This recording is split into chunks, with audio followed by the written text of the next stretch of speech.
ఉమ్మడి నెల్లూరు జిల్లా చిలుకూరు మండలంలో కాల్ మనీ వ్యవహారం కలకలం రేపుతోంది. నిరుపేదలను టార్గెట్ చేసుకుని ఓ సచివాలయ మహిళా పోలీస్ వరగలి క్రాస్ రోడ్ వద్ద గిరిజనులకు అప్పు ఇచ్చారు. అలా అప్పు ఇచ్చినందుకు గూడూరు రిజిస్ట్రేషన్ ఆఫీస్ కి తీసుకెళ్లి గిరిజనులకు తెలియకుండా వారి గృహాలను రిజిస్ట్రేషన్ చేయించుకున్నట్లు ఆరోపణలు కూడా వస్తున్నాయి. ఆమెపై బ్యాంకుల నుంచి రుణాలు తీసుకున్నట్లు చెప్తున్నారు. దీంతో బాధిత గిరిజనులు పోలీసులను ఆశ్రయించారు. కొందరు గిరిజనులను బయటపెట్టి ఊరు నుంచి బయటకు పంపించారని ఆరోపిస్తున్నారు. బాధిత గిరిజనులు ఐన్యూస్ కూడా ఆశ్రయించారు. ఈ కాల్ కేల వివాదంపై నెల్లూరు నుంచి ఐన్యూస్ ప్రతినిధి సునీల్ గ్రౌండ్ రిపోర్ట్ లో చూద్దాం.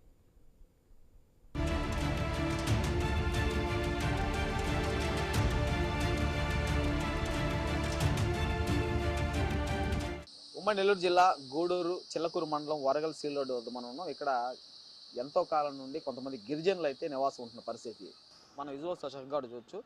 ఇక్కడ మనం విజువల్స్లో చూసినట్లయితే కూడా నిరుపేదలకు సంబంధించిన గిరిజనులు గత వైసీపీ ప్రభుత్వం వచ్చిన అనంతరం కూడా దీన్ని మున్సిపాలిటీ చేయడం జరిగింది. ఈ మున్సిపాలిటీకి సంబంధించి మున్సిపాలిటీ చేసిన అనంతరం వీళ్ళుంటున్న నివాసాలు అంతకంత రేట్లు పెరిగిన పరిస్థితి. రేట్లు పెరగడంతో ఈ గిరిజన అమాయకపు గిరిజనులు చూసి కొంతమంది డబ్బున్న వ్యక్తులు ఈ ఇళ్ల కోసం కూడా కన్నేసిన పరిస్థితి అయితే ఉంది. ఇందులో భాగంగా ప్రధానంగా మనం చూస్తే సచివాలయం మహిళా పోలీస్ దీనికి సంబంధించి కూడా ఇక్కడ ఎవరికైతే డబ్బులు అవసరం ఉంటుందో వాళ్ళకి డబ్బులు ఇచ్చే పరిస్థితి, వడ్డీలకు డబ్బులు ఇస్తూ వాళ్ళ దగ్గర వసూలు చేసుకోవడం.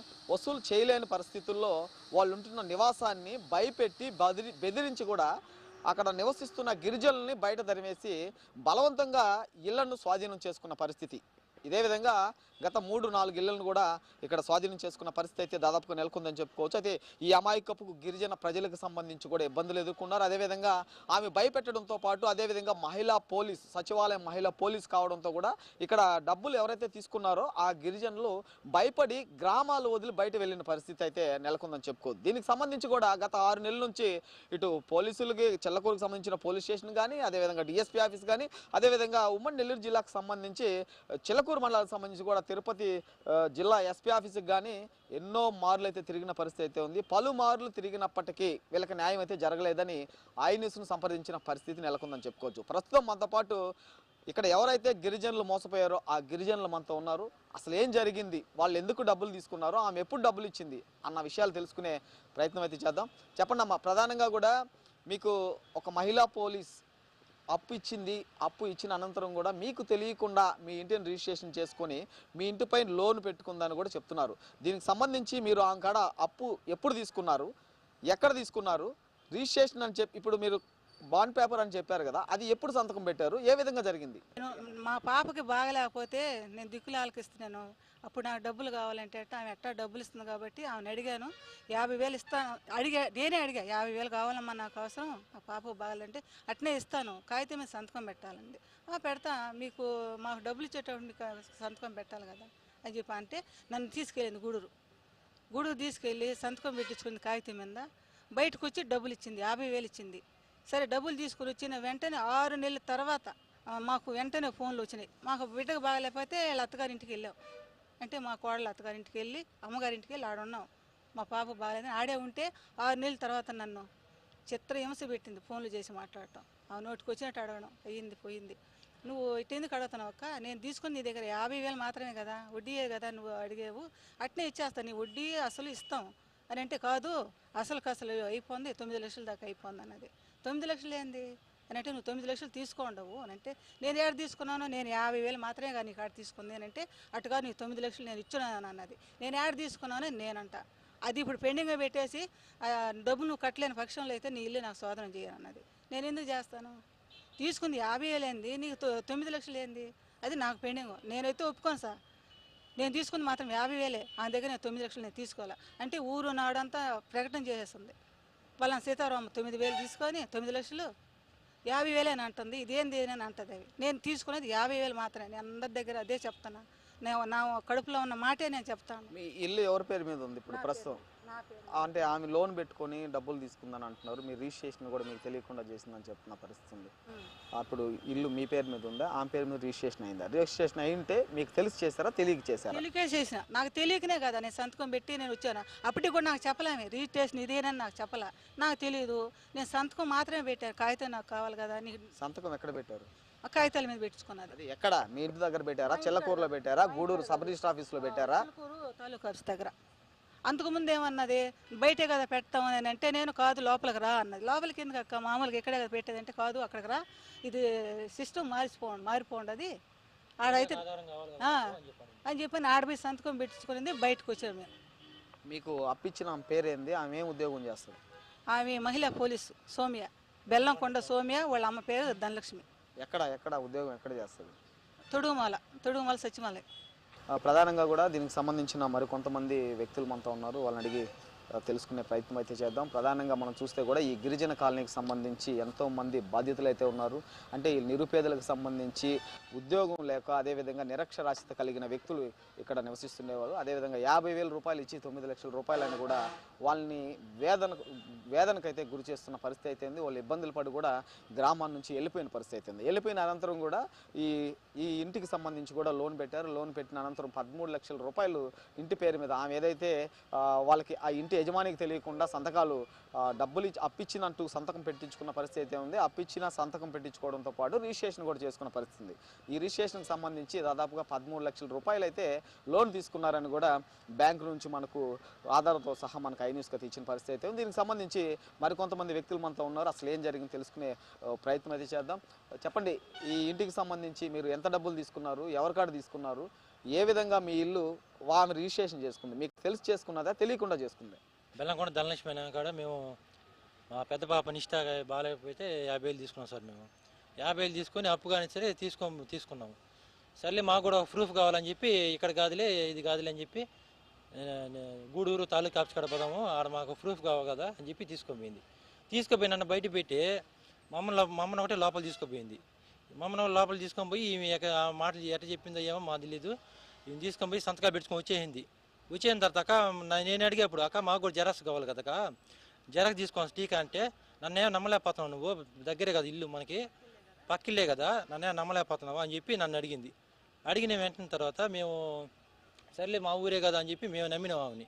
నమ్మిన తర్వాత మాకు 6 నెలల తర్వాత సర్లే మా పిల్ల బాలని చెప్పి మేము చూపించుకొని వచ్చిన తర్వాత 6 నెలల తర్వాత మాకు మళ్ళీ ఫోన్ చేసి 9 లక్షలు మీరు కట్టాలా, ఇల్లు ఖాళీ చేయండి మీరు అని చెప్పనింది. ఎందుకు ఎక్కడ అంటే, ఈ విధంగా మాకు పలానా మీ అమ్మ రిజిస్ట్రేషన్ చేసింది, మాకు 9 లక్షలు మీరు కట్టాలా, లేకపోతే మీ ఇల్లు ఖాళీ చేసి వెళ్ళిపోండి అని చెప్పనింది. మేము ఎందుకు కడతామని మేము అడిగితే అప్పుడు ఆ విధంగా చెప్పింది మాకు. 9 లక్షలు మీరు కట్టాలా, ఎట్టైనా చేయండి అని చెప్పి మమ్మల్ని బెదిరించి మమ్మల్ని ఎట్టైనా చేసి వాళ్ళ కూతురు ధనలక్ష్మి, బెల్లంకొండ ధనలక్ష్మి ఆమె, బెల్లంకొండ సౌమ్య అనే ఆమె మమ్మల్ని బెదిరించి మమ్మల్ని ఈ విధంగా చేసినారు సార్. మమ్మల్ని ఎంతమందికి డబ్బులు ఇచ్చింది, ఇక్కడ ఎన్ని ఇల్లు స్వాధీనం చేసుకుంది ఇదే విధంగా? ఉన్నాయి సార్, 2-3 ఇల్లు ఉన్నాయి సార్ ఇక్కడ. దీని మీద మీరు పోలీస్ అధికారులకు కానీ అదేవిధంగా రాజకీయ నాయకులకు కానీ ఎవరైనా సంప్రదించారు? ఒకవేళ పోలీస్ స్టేషన్కి వెళ్ళి ఉంటే ఎప్పుడు వెళ్ళారు, ఎన్ని రోజుల నుంచి తిరుగుతున్నారు, సమాధానం ఏం చెప్పారు? సంవత్సరం తిరుగుతూ ఉన్నాం సార్ మేము. సంవత్సరం తిరుగుతుంటే ఆ తర్వాత ఫస్ట్ ఇక్కడ ఎస్ఐ గారు పోయాం, చిలకూరే కదా మంది అని చెప్పి ఎస్ఐ గారు కాడ పోతే, మీరు తీసుకొని మీరు ఎగ్గొడుతున్నారేమో అని చెప్పి ఆయన మమ్మల్ని ఇట్లా అడిగాడు. అడిగితే సర్లే ఈయన మాకు న్యాయం చేయకుండా ఆయన ఏమంటే అదే విధంగా ఉన్నాడు. సర్లే ఈయన ఎందుకని చెప్పి ఆ తర్వాత సిఐ దగ్గర పోయినాం, గూడూరు రూరల్ సిఐ కాడ పోతే ఆయన ఏమంటే ఆయన చెప్పింది మేము అడిగింది చెప్పినాం ఆయనకి. చెప్పేసరికి ఆయన ఏమంటే వాళ్ళ మీద కేసు ఫైల్ చేయండి అని చెప్పి అన్నాడు సిఐ సార్ కూడా. అప్పటికి సార్ కూడా ఆయన పట్టించుకోకుండా మళ్ళీ ఉన్నాడు. ఆ తర్వాత మళ్ళీ తిరుపతి ఎస్పీ దగ్గర కూడా పోయినాము. ఎస్పీ సార్ దగ్గర పోతే ఆ నుంచి కూడా మళ్ళీ ఫోన్ చేసి చెప్పినా కూడా మళ్ళీ రెస్పాండ్ కావాలి.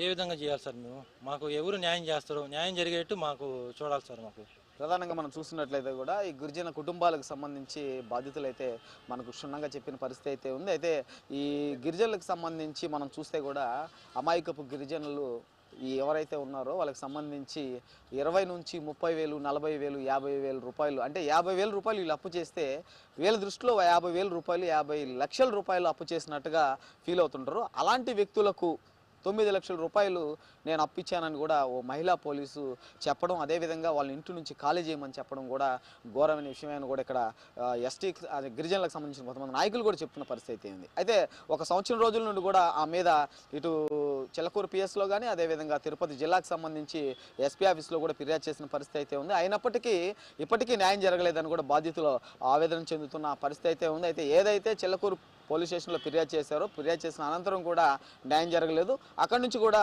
తిరుపతి జిల్లా ఎస్పీ ఆఫీస్కి వెళ్ళారు. జిల్లా ఎస్పీ ఆఫీస్కి వెళ్ళిన అనంతరం కూడా అక్కడ జిల్లా ఆఫీస్ నుంచి మళ్ళీ చిలకూరు పిఎస్కి అయితే ఎస్పీ ఆఫీస్ నుంచి రెఫర్ చేసిన పరిస్థితి అయితే ఉంది. రెఫర్ చేసిన అనంతరం ఓ మహిళా పోలీస్ కావడంతో ఇలాంటి గిరిజనులకు అన్యాయం చేస్తూ మహిళా పోలీసుకు సపోర్ట్ చేస్తున్నారని కూడా ఇక్కడ బాధితులు చెప్తున్న పరిస్థితి అయితే నెలకొందని చెప్పుకోవచ్చు. అయితే ఈ కాల్మనీకి సంబంధించి మనం ప్రధానంగా చూస్తే నివసిస్తున్న వ్యక్తులకు సంబంధించి నిరుపేదలు కావడంతో ఎక్కడ ఎవరికి కంప్లైంట్ ఇచ్చినా కూడా తీసుకోవట్లేదు, ఫిర్యాదు చేసినా కూడా రెస్పాన్స్ లేదని కూడా ఐన్యూస్ ముందు బాధితులు తను ఇల్లు వదులుకోవడానికి ఇష్టపడడం కానీ ఆత్మహత్య చేసుకొని ఇక్కడ చనిపోవడానికని మేము సిద్ధం అంటూ కూడా ఐన్యూస్ ముందు కన్నీరు పెట్టుకున్న పరిస్థితి నెలకొందని చెప్పుకో. దీనికి సంబంధించి కొంతమంది గిరిజనులకు సంబంధించిన నాయకులు మనతో ఉన్నారు. అసలు ఏం జరిగింది, వీళ్ళకి ఎప్పటి నుంచి ఈ గిరిజనులకు అన్యాయం జరిగిన విషయాన్ని నాయకుల వద్దకు తీసుకెళ్లారు, నాయకులు ఏ విధంగా దీన్ని వాళ్ళకి న్యాయం చేసే విధంగా పోరాడారు, ఎక్కడెక్కడికి వెళ్ళారు తెలుసుకునే ప్రయత్నం అయితే చేద్దాం.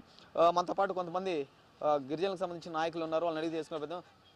ప్రధానంగా కూడా గత సంవత్సరం నుండి కూడా పోలీసులు స్టేషన్ చుట్టూ తిరుగుతున్నాం, 50,000 రూపాయలు మాకు ఇచ్చి 9 లక్షల రూపాయలు ఇచ్చిందని కూడా మోసం చేసి మమ్మల్ని ఇబ్బంది పెడుతుందని కూడా ఇక్కడ బాధితులు చెప్తున్నారు. దీనికి సంబంధించి కూడా వాళ్ళకి తెలియకుండా ఇంటికి సంబంధించి రిజిస్ట్రేషన్ చేసుకుని ఇంటి మీద లోన్ కూడా దాదాపు 13 లక్షల రూపాయలు తీసుకుందని కూడా ఓ మహిళా పోలీసు తీసుకుందని చెప్తున్న పరిస్థితి ఏంది. ఇదే విధంగా గిరిజనుల కాలనీకి సంబంధించి మనం చూస్తే 5 నుంచి 6 మంది వ్యక్తుల దగ్గర ఇదే విధంగా ఇల్లు ఖాళీ చేయించి వాళ్ళని భయాందోళనకు గురి చేసి ఇక్కడ నుంచి బయట పంపించేసిన పరిస్థితి నెలకొందని చెప్పుకోవచ్చు. దీని మీద మీరు ఎలా స్పందించారు, వాళ్ళకి ఏ విధంగా న్యాయం చేస్తున్నారు? ఎంఆర్ఓ ఆఫీస్కి 50 మీటర్ల దూరంలో ఉండేటువంటి కృష్ణాపురం గిరిజన కాలనీ అండి ఇది. ఈ గిరిజన కాలనీలో బెల్లంకొండ సౌమ్య అనే ఒక మహిళా పోలీస్ తొరికమాల సచివాలయంలో పనిచేస్తుంటుంది. ఈమె ఏంటంటే కాల్మనీ ఫ్యామిలీ అనమాట.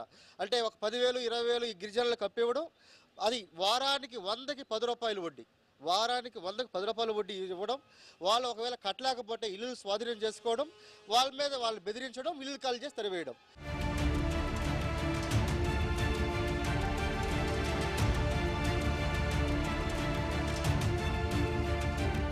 సార్ బాగున్నారు సార్?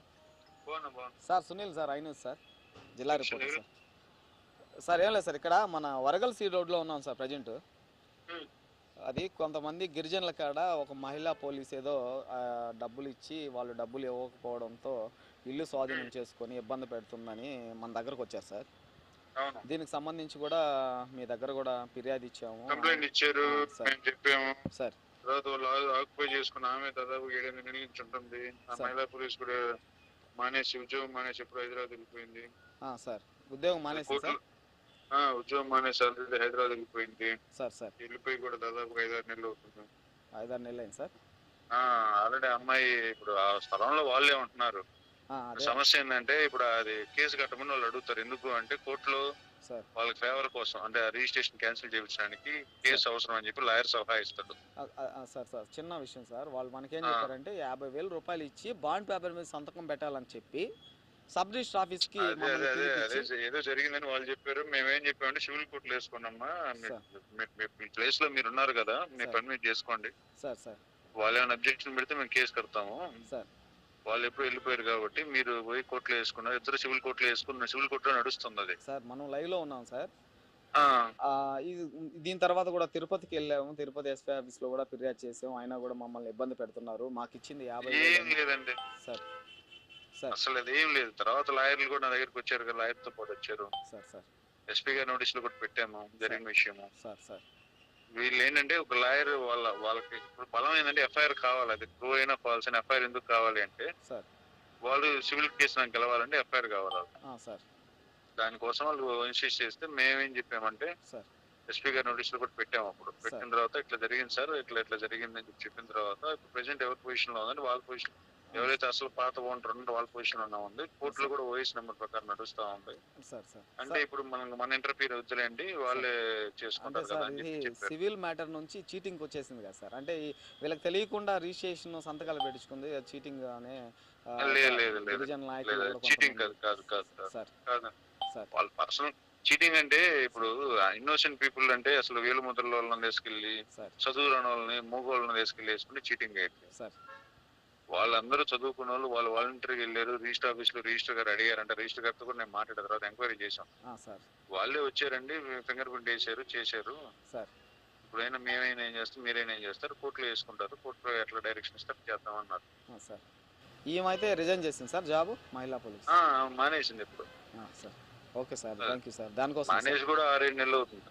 సార్ సార్ అలాగే సార్, థ్యాంక్ యూ సార్. మానేసి హైదరాబాద్ ఎక్కడికి వెళ్ళినట్టున్నారు. ఎక్కడికి వెళ్ళారని క్లారిటీ లేదు నాకు కూడా. సార్ సార్ మనకైతే కమ్యూనికేషన్ లేదు వాళ్ళు ఎవరు. సార్ సార్ సార్ అలాగే సార్. గతంలో అంటే ఇప్పుడు ఈ కేసు పర్పస్ ఇద్దరిని పిలిపించి మాట్లాడాం. సార్ మాట్లాడి మధ్యస్థం చేసుకోవడానికి కూడా ట్రై చేస్తున్నారు వాళ్ళు. సార్ కాకపోతే తర్వాత సెట్ అయినట్లేదు వాళ్ళే. అంటే మేము ఇన్వాల్వ్ కాలేదు ఆ విషయంలో. నాయకులు కొంతమంది ఇన్వాల్వ్ అయ్యి చేస్తామని వాళ్ళ వైపు వీళ్ళ వైపు మాట్లాడుకున్నారు. సార్ అంటే సరే మీ సివిల్ మ్యాటర్ మాకు ఎందుకు లేదు, మీరు మాట్లాడుకుని మీరు చేసుకోండి అని చెప్పారు. అదే సార్, అది క్లారిటీ మా పాత్ర మళ్ళీ మేము ఇన్వాల్వ్ అయిన కానీ ఒక వైపు సపోర్ట్ చేసామని ఇంకో వైపు చేయలేదని ఉంటుంది కదా. అలాగే సార్ అలాగే. ఆ తలకాయ మాకు ఎందుకు లేదు, మీరు మాట్లాడుకుని అంటే కొంతమంది నాయకులు కూడా మా దగ్గరికి వస్తే సరే మీకు కావాల్సిన సపోర్ట్ కూడా కానిస్టేబుల్ కూర్చోబెడతామంటే మీరు మాట్లాడుకోండి, సార్ అది సివిల్ రిలేటెడ్ కాబట్టి సార్ చెప్పాము. తర్వాత లేదు సార్ అట్లా కుదరటం లేదంటే సరే అండి కోర్టుకు వెళ్ళినా. ఇప్పుడు ప్రెజెంట్ అయితే చెప్పాము ఆ పొజిషన్ వాళ్ళు ఉంటారమ్మా, మీరు పట్టుకెళ్లాల్సిందే, సార్ ఇంకేదైనా ఉంటే మీరు కోర్టులో తెలుసుకోండి అని చెప్పాము మహిళా కానిస్టేబుల్ కూడా. సార్ సార్ అది ప్రధానంగా చూస్తే కూడా ఈ గిరిజనులు ఎవరైతే ఉన్నారో వీళ్ళకి సంబంధించి కూడా ప్రధానంగా వీళ్ళే వెళ్ళి రిజిస్ట్రేషన్ చేశారని కూడా పోలీసులు చెప్తున్న వర్షన్ అయితే ఉంది. అయితే దీనికి సంబంధించి గిరిజన నాయకులు మనతో ఉన్నారు, వాళ్ళని అడిగి తెలుసుకునే ప్రయత్నం చేద్దాం. అసలు ఏం జరిగింది, పోలీసులు వర్షన్ ఏ విధంగా చెప్తున్నారు, బాధితుల వర్షన్ ఏ విధంగా చెప్తున్నారు అనే దాన్ని బట్టి నాయకులు ఉన్నారు, వాళ్ళతో మాట్లాడే ప్రయత్నం చేద్దాం. చెప్పండి, ప్రధానంగా కూడా ఈ విషయానికి సంబంధించి ఇప్పుడు బాధితుల వర్షన్ మీరు చూశారు, పోలీసుల వర్షన్ మీరు చూశారు, అసలు జరిగిన వాస్తవం ఏంటి? జరిగిన వర్షం ఏంటంటే మనకు ఈ కొమరగిరి సీతారామకు మహిళా పోలీసు 50,000 అప్పించిన మాట వాస్తవమే. వాళ్ళ బిడ్డగా బాగలేదని ఆమె దగ్గర అప్పు తీసుకున్న మాట వాస్తవమే.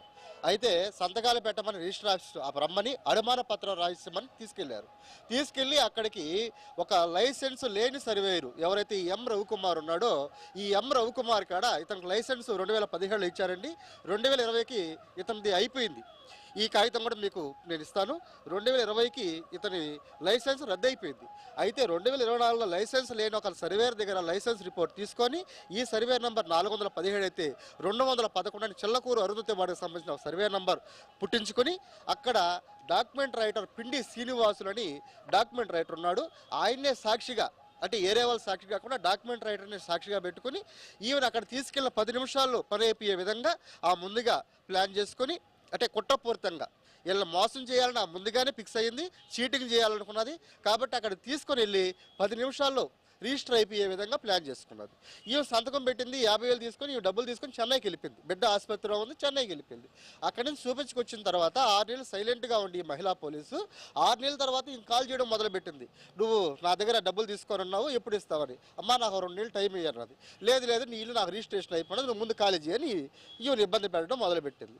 నేను ఎందుకు ఇల్లు నీకు రిజిస్టర్ చేస్తాను, నేను నా దగ్గర 50,000 తీసుకున్నా, నీకు వడ్డీ ఇవ్వాలా, ఇదిగో నాకు 10 రోజులు టైం ఇవ్వు, నేను ఇచ్చేస్తాను. కొమ్మరగిరి సీతారామ ఈ మహిళా పోలీస్కి సర్దుబాటు విషయంలో చెప్పడం మొదలుపెట్టింది. అయితే అదంతా కాదు, మా వాళ్ళు నెల్లూరులో ఉన్నారు, నువ్వు ఖాళీ చేస్తావు ఇల్లు, లేదా మా వాళ్ళు వచ్చారంటే మీ ప్రాణాలు తీసైనా సరే ఇల్లు స్వాధీనం చేసుకుంటాము అని చెప్పి నేను బెదిరించడం మొదలుపెట్టింది. ఈ కొమరగిరి సీతారామ ఎందుకు భయపడిపోయారంటే ఇంతకు ముందే ఇక్కడ బంగారయ్య అని మన పక్కిల్లే బంగారయ్య అని ఒక గిరిజనుడు ఇంకొక 2-3 ఈ విధంగానే 10,000 రూపాయలు ఇచ్చి వాళ్ళని బెదిరించి ఇక్కడి నుంచి తరివేసిన పరిస్థితి. ఆ ఇల్లు మీరు దగ్గరుండి చూడండి, ఆ కరెంటు పోల్ను కూడా లోపలే వేసుకున్నది. ఇంటి లోపల కరెంటు పోలు ఉండేటువంటి ఏదైతే పబ్లిక్ ప్రాపర్టీ ఏదైతే ఉందో కరెంటు పోల్ను కూడా లోపల వేసుకున్నది. ఏదైతే సైజు కాలువ పోతుందో పంచాయతీ సైజు కాలువ దాన్ని కూడా ఆక్రమించేసి కాంప్లెక్స్ టైప్ కట్టేసింది. ఇదే విధంగా ఈ కొమరకీర్తి సీతారామన్ కూడా ఆక్రమించి ఈ విధంగానే చేయాలని ఆవిడ బెదిరించడం మొదలుపెట్టింది. అప్పటి నుండి వీళ్ళు కొంతమంది బంధువులను పోగు చేసుకొని పోలీస్ స్టేషన్కి వెళ్ళారు. పోలీస్ స్టేషన్ గారు ఎస్ఐ గారు ఏం చెప్పారు, ఇగో మీకు న్యాయం చేస్తాం, అది చేస్తాం, ఇది చేస్తామని చెప్పిన వాళ్ళు పిలిపించి మహిళా పోలీసుని వాళ్ళ వర్షనే తీసుకొని మీకు 9 లక్షలు అయిపోయిన వడ్డీ ముందు దాన్ని కట్టండి అని చెప్పని ఫస్ట్ ఏమన్నాడు, 50,000 మీరు తీసుకుంది వాస్తవమేను, ఆ 50,000 కట్టి నేను మాట్లాడతాను అన్నవాడు కొద్దిగా ఒక 2-3 రోజుల తర్వాత మళ్ళీ వర్షం మార్చుకొని 9 లక్షలు వడ్డీ అయిపోయినదంట. ఈ విధంగా మహిళా పోలీసు ఈ విధంగా చెప్తా ఉందని వీళ్ళ మీదే దుర్భాషలాడడం మొదలుపెట్టాడు. మీరు ఎస్సీ వీళ్ళు యానాదులు ఇంతేను, డబ్బులు తీసుకుంటే బాగా తీసుకుంటారు, ఆ తర్వాత మీరు ఇలా తిరుగుబాటు అవుతారు, అందుకే మీకు ఊరు రూపాయి పుట్టకుండా పోతుందని వీళ్ళ మీద తిరుగుబాటు చేయడం మొదలుపెట్టాడు. ఎవరన్నా సంఘ నాయకులు నాలాంటి వాళ్ళు లేకపోతే పక్కన కొంతమంది పోయి అడిగినప్పుడు మీకు కామన్ సెన్స్తో ఆలోచించండి, కామన్ సెన్స్ ఉండాలా, గిరిజనులు డబ్బులు తీసుకోకపోతే వాళ్ళ ఇంటికాడికి పోగలుగుతారా అని మొదలుపెట్టాడు. అయ్యా మేము కాగితాలు ఉన్నాయి, కాగితాలు చూపిస్తాం, ఈ కాగితాలు చూడండి, ఈ కాగితాలన్నీ పరిశీలించిన తర్వాత మీరు ఒక నిర్ణయం చెప్పండి అంటే మీ వర్షన్ మీకు ఉంటుంది, నా వర్షన్ నాకు ఉంటుంది అని మమ్మల్ని కూడా దుర్భాషలాడడం ప్రయత్నం చేశాడు. సరే ఇక్కడ న్యాయం జరగదనే ఉద్దేశంతో పీజీఆర్ఎస్లో ఎస్పీ గారికి పీజీఆర్ఎస్ పెట్టించాం. పీజీఆర్ఎస్లో ఎస్పీ గారు ఎస్ఐ గారు న్యాయం జరగదు కాబట్టి సిఐ గారికి పంపన్నాడు. మేము పోయిన నెలలో అంటే సెప్టెంబర్ నెలలో రూరల్ సిఐ గారి దగ్గర వచ్చాం. రూరల్ గారు సిఐ గారి దగ్గర మా ముందే ఫోన్ చేసి ఎస్ఐ గారికి ముందు వీళ్ళ కేసు ఎఫ్ఐఆర్ చెయ్యి, ఎస్సీ ఎస్టీ అట్రాసిటీ కేసు కట్టు, లేదంటే నీ మీద నేను చర్యలు తీసుకోవాల్సి వస్తుంది, నీ మీద వీళ్ళ దగ్గర కేసు తీసుకొని నీ మీద కేసు కడతానని ఫోన్లో ఆయనతో మాట్లాడడం జరిగింది. మాట్లాడి మమ్మల్ని చిల్లకూరు పోలీస్ స్టేషన్ పంపించాడు. చిల్లకూరు పోలీస్ స్టేషన్లో మమ్మల్ని రాత్రి 10 గంటల వరకు అర్ధరాత్రి వరకు కూర్చోబెట్టేవాడు ఎస్ఐ గారు. ఇదిగో అయిపోయింది ఎఫ్ఐఆర్ ఇచ్చేస్తున్నా, ఇదిగో 5 నిమిషాలు ఆగండి, ఇదిగో గంట ఆగండి, ఇదిగో ఈయన మన హెడ్ కానిస్టేబుల్ లేడు బయట పోన్నాడు. ఈ విధంగా మమ్మల్ని 6 రోజులు తిప్పి చివరికి డిఎస్పీ గారు కేసు కట్టొద్దన్నారండి, మీరు డిఎస్పీ గారితో మాట్లాడుకోండి అని చెప్పని మమ్మల్ని ఇబ్బంది పెట్టి బయట పంపించేశాడు. ఈ విషయాన్ని సంఘాలను ఏకం చేస్తాం, ఇది రాష్ట్ర స్థాయి సమస్యగా ఖచ్చితంగా తీసుకుని వెళ్తాం. ఈ కాల్మని ఫ్యామిలీపై ఖచ్చితంగా చర్యలు తీసుకోవాలా. ఆ బెల్లంకొండ సౌమ్య, బెల్లంకొండ ధనలక్ష్మి వాళ్ళ బావ ఎవరైతే ఉన్నాడో దయాకర్ అని అతని మీద కూడా చర్యలు తీసుకోవాలని కోరుతా ఉన్నాం. అదేవిధంగా ఈ ఇంటి మీద ఈ 50,000 ఇచ్చి ఈ ఇంటిని మోసగించిన కొమరగిరి సీతారాం ఇంటి మీద ఇండోస్టార్ బ్యాంక్లో 13 లక్షల రూపాయల లోను వీళ్ళకి తెలియకుండా వాళ్ళ బావ బెల్లంకొండ సౌమ్య బావ అయితే ఉన్నాడు దయాకర్, ఒలిపి దయాకర్, ఆయన పేరు మీద 13 లక్షల లోన్ తీసుకురావడం జరిగింది. ఇప్పటికీ కూడా ఈ ఇంటి మీద బాకీ ఉన్నట్టుగా చూపిస్తూ ఉంది. కాబట్టి దీని మీద సమగ్ర విచారణ జరిపి వీళ్ళకి బాధితులకు న్యాయం చేయాలని కోరుతా ఉన్నాం. అదేవిధంగా ఈ 13 లక్షల రూపాయలు ఎవరైతే ప్రైవేట్ బ్యాంకుల్లో మోసగించి ఈ కొమరగిరి సీతారాం ఇంటి మీద లోన్ తెచ్చున్నారో అది పూర్తిగా చెల్లించి రిజిస్ట్రేషన్ రద్దు చేసుకోవాలని డిమాండ్ చేస్తా ఉన్నాం. ఆ విధంగా పోలీసులు సహకరించాలని కోరుతా ఉన్నాం. ఈ కాల్మని వ్యవహారంలో ఎవరైతే పాల్పంచుకున్నారో ఇదిగో ఈ లైసెన్స్ సర్వేయరు ఎం రవికుమార్ అనే ఈ సర్వే రిపోర్ట్ ఇచ్చున్నాడు. ఈయనకి 2017లో ఈయనకి సర్వే సంబంధించి లైసెన్స్ ఇవ్వడం జరిగింది. ఇది 2020కి మీరు గమనించండి, కరెక్ట్గా 3 సంవత్సరాలకే ఈ లైసెన్స్ పూర్తయిపోయింది. ఈయన మీద లైసెన్స్ లేదని ఉమ్మడి నెల్లూరు జిల్లా ఏడీ గారి ఆఫీస్ నుంచి మేము దీని రిపోర్ట్ తీసుకురావడం జరిగింది. ఈయనకి ప్రజెంట్ 2020 నుంచే లైసెన్స్ లేదు. ఈ క్రమంలో ఈ కాల్మని ఫ్యామిలీ అయితే ఎవరైతే ఉన్నారో బెల్లంకొండ సౌమ్య, బెల్లంకొండ ధనలక్ష్మి, ఒలిపి దామోదర్ వీళ్ళ మీద చర్యలు తీసుకొని ప్రైవేట్ బ్యాంకుల్లో మోసగించడం, ఈ కొమరగిరి సీతారామం మీద ఇంటి మీద లోన్ తీసుకురావడం చాలా మోసపూరితమైన చర్య. కాబట్టి ముందు వాళ్ళ మీద ఎస్సీ ఎస్టీ అట్రాసిటీ కేసు కట్టి న్యాయం చేయాలని ఐన్యూస్ వారిని కోరుకుంటూ ఉన్నాం. ప్రధానంగా కూడా మనం చూస్తే ఈ కాల్ మనీకి సంబంధించి కూడా వారానికి అంటే ఒక 1000 రూపాయలు తీసుకుంటే 100 రూపాయలు వడ్డీ అంటే 10 రూపాయలు వడ్డీ అయితే వసూలు చేస్తున్నారని కూడా ఇక్కడ బాధ్యతతో పాటు కూడా నాయకులు చెప్తున్న పరిస్థితి అయితే ఉంది. అయితే దాదాపుగా కూడా ఈ మహిళా పోలీసు వర్షం మనం ప్రధానంగా చూస్తే కనుక ఇప్పటికీ 3 నుంచి 4 ఇల్లు ఇదే విధంగా స్వాధీనం చేసుకోవడంతో పాటు ప్రభుత్వ స్థలం ఏదైతే ఉంటుందో వాళ్ళ ఇంటి ముందు ప్రభుత్వ స్థలాన్ని కూడా కబ్జా చేసి అక్కడ వెళ్తున్న సైడ్ వర్షాలు అధికంగా వచ్చినప్పుడు కాలువలు ఉంటాయి, ఆ కాలువలకు సంబంధించి కూడా వాటర్ పోవడానికి కూడా లేకుండా చేసిన పరిస్థితి అయితే ఉంది. అయితే ఎవరైతే డబ్బులు తీసుకొని నిదానంగా ఇస్తామని చెప్పినా కూడా మాటలు వినకుండా నాకు నెల్లూరు నుంచి రౌడీ బ్యాచ్ ఉంది, మీరు నేను చెప్పినట్టు వినకుండా ఖాళీ చేయకపోతే మీ ప్రాణాలకే ముప్పు ఉంది, మిమ్మల్ని తీసుకొచ్చి రోడ్డు మీద పడేస్తారని కూడా ఇక్కడ గిరిజనులను బెదిరించిందని కూడా ఇక్కడ గిరిజనులకు సంబంధించి చెప్తున్న పరిస్థితి అయితే ఉంది. అయితే ప్రధానంగా కూడా ఈ కుటుంబంతో పాటు కూడా ఇంకా 4 నుంచి 5 మంది కుటుంబీకులు అయితే ఉన్న పరిస్థితి అయితే ఉంది. అయితే మనం ప్రధానంగా ఇక్కడ బాధితుల వర్షం చూసాం, అదేవిధంగా నాయకుల వర్షం చూసాం, అదేవిధంగా పోలీసు వర్షం కూడా చూసాం. 3 వర్షం చూసినప్పుడైతే కూడా అటు బాధితులు ఉన్న విషయాన్ని చెప్పారు, పోలీసులు కూడా దీని మీద చీటింగ్ అయితే ఏం లేదు, వాళ్ళు ఇష్టపూర్వకంగానే సబ్ రిజిస్టర్ ఆఫీస్కి వెళ్ళి వాళ్ళు ఫింగర్ పెడితేనే రిజిస్ట్రేషన్ అయిందని పోలీసులు చెప్తున్న పరిస్థితి. అయితే ఇక్కడ నాయకులకు సంబంధించి చూస్తే ఏదైతే ఈ గిరిజనులు ఉన్నారో గిరిజనులకి ఏమీ తెలియని విషయం, అంటే వాళ్ళకి డబ్బులు ఇస్తారు, సంతకం పెట్టాలా, ఈ వర్షన్ వరకే వాళ్ళకి తెలుసు. ఎలాంటి అమాయకపు గిరిజనులను మోసం చేశారని కూడా వాళ్ళకి సంబంధించిన నాయకులు అయితే ఆధారాలతో సహా చూపిస్తున్న పరిస్థితి నెలకొందని చెప్పుకోవచ్చు. అదే కాల్మనీకి సంబంధించి కూడా దాదాపుగా గిరిజనులు నిరుపేదలపై 10 రూపాయలు వడ్డీలకు ఇచ్చి వాళ్ళ ఇంటి మీద కన్నేసి ఏదైతే ఇక్కడ ఇల్లు ఉన్నాయో ఇంటికి సంబంధించి ప్రధానంగా చూస్తే మున్సిపాలిటీ కావడంతో పాటు హైవే పక్కనే ఉన్న పరిస్థితి అయితే మనం ప్రధానంగా చూడొచ్చు. వెహికల్స్ కూడా ఈ ఇప్పుడు చెన్నై టు బెంగళూరు ఈ హైవే మనకు చూస్తే కూడా ఇటు చెన్నై, ఇటు హైదరాబాదు, ఇటు నాయుడుపేట, తిరుపతి, బెంగళూరు ఈ హైవే ఇది ప్రధానమైన రహదారి కూడా చెప్పుకోవచ్చు. దీని పక్కన ఇల్లు ఉండడం ఎంతో కాస్ట్లీ ఏరియా అని కూడా దాదాపుగా చెప్పుకునే పరిస్థితి. దీంతో పాటు కూడా ఇక్కడ ఎక్కడైతే ఈ గిరిజనులకు సంబంధించి ఇల్లు ఉన్నాయి దీనికి సంబంధించి చుట్టుపక్కల కూడా కొన్ని కంపెనీస్ ఉన్నాయి. ఈ కంపెనీస్కి సంబంధించి అదేవిధంగా వైసీపీ ప్రభుత్వంలో దీన్ని మున్సిపాలిటీ చేయడంతో పాటు కూడా అధిక రేట్లు ఉన్న పరిస్థితి అయితే ఉంది. అధిక రేట్లు ఉండడంతో ప్రతి ఒక్కరు ఇక్కడ నివసిస్తున్న ఎవరైతే మహిళా పోలీసు ఉందో, సచివాలయానికి సంబంధించిన మహిళా పోలీసు ఉందో ఆ పోలీసు అయితే వీళ్ళపై కన్నేసిన పరిస్థితి అయితే ఉంది. కన్నేయడంతో పాటు కూడా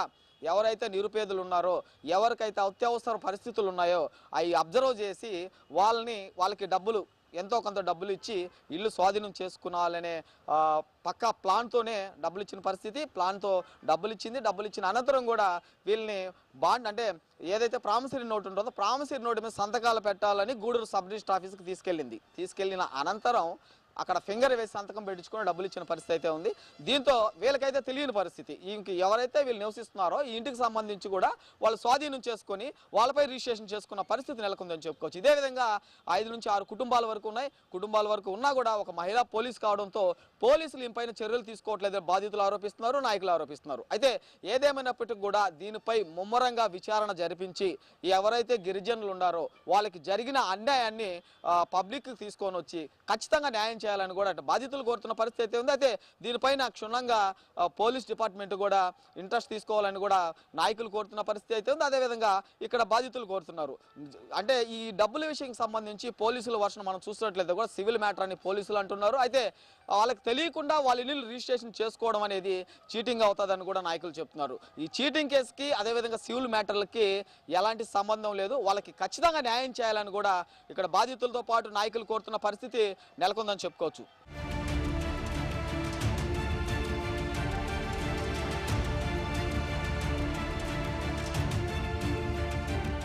ఈ జర్నలిస్ట్ వచ్చిన నాకు వచ్చి 10 రూపాయలు వడ్డీ పెట్టింది, వారం వడ్డీలాగా. ఏదో తిరుగుగా చేసుకోవచ్చు, ఏదో ఇబ్బందులు వచ్చి తీసుకున్నాం. ఆ 10 రూపాయలు కానీ 2 వారాలు కానీ 3 వారాలు కానీ తక్కువ అయితే దానికి తిరిగి వడ్డీలు ఆ మార్పు వేసి చేస్తాం. ఇల్లు ఆకరిస్తుంది. వాడికి 2 ఇళ్ళు కాదు 3 ఇళ్ళు కూడా ఏదైనా చేసి ఉండదు. ఏదైనా అడిగితే నా కూతురు పోలీసు మీకు అర్థం కాదు నేను చెప్తే ఆయన మాట్లాడుతుంది. 3 ఇళ్ళు ఉండదు సార్ నాకు తెలిసిన వారికి. అయితే వడ్డీలకు ఇచ్చేసి వేరే వాళ్ళ చేత అమ్మి చేసుకుని డబ్బులు లాగేసారు. 10 రూపాయలు వడ్డీ కృష్ణాపురం నాదైతే. మాకు కూడా రూల్ లేవు. ఏదన్నా ఖాళీ రూల్ వస్తే రానిట్లా.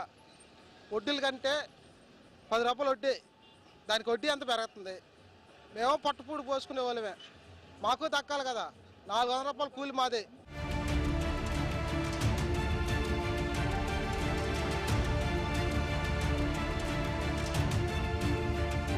ప్రధానంగా మనం చూస్తే గూడూరు నియోజకవర్గానికి సంబంధించి చిల్లకూరు వరగల్ సీ రోడ్ మనం ఉన్నాం. ఈ వరగల్ సీ రోడ్కి సంబంధించి కూడా కాల్ మనీ ఏదైతే ఉందో ఈ కాల్ మనీకి సంబంధించి కూడా ఓ సచివాలయం మహిళా పోలీసు 10 రూపాయలు ఇంట్రెస్ట్కి ఇస్తూ ఇక్కడ ఎవరైతే నివసిస్తున్నారో గిరిజనులకు సంబంధించి డబ్బులు కట్టలేని పక్షంలో ఇల్లు స్వాధీనం చేసుకునే పరిస్థితి అని చెప్పుకోవచ్చు. అయితే దీనికి సంబంధించి ఇప్పటికే 4 కుటుంబాలకు సంబంధించి కూడా డబ్బులు ఇచ్చి ఆ డబ్బులు ఇచ్చిన అనంతరం వాళ్ళు డబ్బులు ఇవ్వలేకపోవడంతో వాళ్ళు ఇల్లు స్వాధీనం చేసుకుంది. ఇల్లు స్వాధీనం చేసుకున్న అనంతరం కూడా ఎవరైతే డబ్బులు ఎవరికైతే ఇచ్చిందో ఆ ఇచ్చిన వాళ్ళ వద్ద ప్రామిసరీ నోట్ రాయించాలని చెప్పి మోసం చేసి సబ్ రిజిస్టర్ ఆఫీస్కి వెళ్ళి కూడా రిజిస్ట్రేషన్ చేసుకున్న పరిస్థితి అయితే ఉంది. దీంతోపాటు కూడా రిజిస్ట్రేషన్ అయిన అనంతరం 6 నెలలు 5 నెలలు గ్యాప్ ఇచ్చి మళ్ళీ వాళ్ళకి ఫోన్ చేసి మీకు నేను 50,000 కాదు ఇచ్చింది 9 లక్షలు ఇచ్చాను, మీరు నెల నుంచి 2 నెలల్లో డబ్బులు కట్టకపోతే మీ ఇల్లు నాకు ఇవ్వాల్సి ఉంటుంది, మీ ఇల్లు మా పేరుపై రిజిస్ట్రేషన్ అయిందని కూడా గిరిజనులను అయితే బెదిరించిన పరిస్థితి అయితే ఉంది. అయితే మాట వినకపోవడంతో పాటు కూడా నెల్లూరు నుంచి నా మనుషులు వస్తారు, నా మనుషులు వచ్చినప్పుడు మీరు ఇల్లు ఖాళీ చేయకపోతే మిమ్మల్ని బయట తరివేసి అంటే బయట నెట్టడంతో పాటు కూడా మీరు బయట వెళ్ళకపోతే చంపేస్తారని కూడా బెదిరించిందని కూడా గిరిజనులు చెప్తున్న పరిస్థితి దాదాపు నెలకొందని చెప్పుకోవచ్చు. గత సంవత్సరం రోజులుగా ఈ తంతు జరుగుతున్నప్పుడు ఇటు పోలీసులు కానీ ఇటు రాజకీయ నాయకులు కానీ గిరిజనులు చెప్పిన విషయాన్ని ఎవరూ పట్టించుకోలేదని ఆ గిరిజనులు అయితే ఆవేదన చెందుతున్న పరిస్థితి అయితే ఉంది. అయితే ఇటు పోలీస్ డిపార్ట్మెంట్తో కూడా ఐ న్యూస్ అయితే మాట్లాడిన పరిస్థితి అయితే ఉంది. మాట్లాడిన అనంతరం కూడా దానికి సంబంధించి ఎవరైతే ఉన్నారో వాళ్ళే రిజిస్ట్రేషన్ చేశారు, ఇక్కడ చీటింగ్ ఏం జరగలేదని కూడా చిల్లకూరుకు సంబంధించిన ఎస్ఐ గారు అయితే చెప్పిన పరిస్థితి అయితే దాదాపు నెలకొందని చెప్పుకోవచ్చు. అయితే ఈ ఇంటికి సంబంధించి ఒక ఇంటికి సంబంధించి 50,000 లక్ష రూపాయలు అప్పు ఇవ్వడం, ఆ ఇంటిని స్వాధీనం చేసుకున్న అనంతరం కూడా దానిపై లోన్లు పెట్టుకున్న పరిస్థితి అయితే ఉంది. ఒక ఇంటి పైన 13 లక్షలు దాదాపు పెట్టుకుంది, మరో ఇంటి పైన కూడా 30 నుంచి 40 లక్షల రూపాయలు లోన్లు పెట్టుకుంది. అదేవిధంగా ఈ లోన్లు పెట్టుకున్న విషయం కూడా ఆ స్థానికంగా ఎవరైతే నివాసం ఉంటున్నారో, ఎవరైతే అప్పు తీసుకున్నారో ఆ గిరిజనులకు తెలియదని కూడా వాళ్ళు ఆవేదన చెందుతున్న పరిస్థితి అయితే ఉంది. దీనిపై స్థానిక ఉన్నతాధికారులు అదేవిధంగా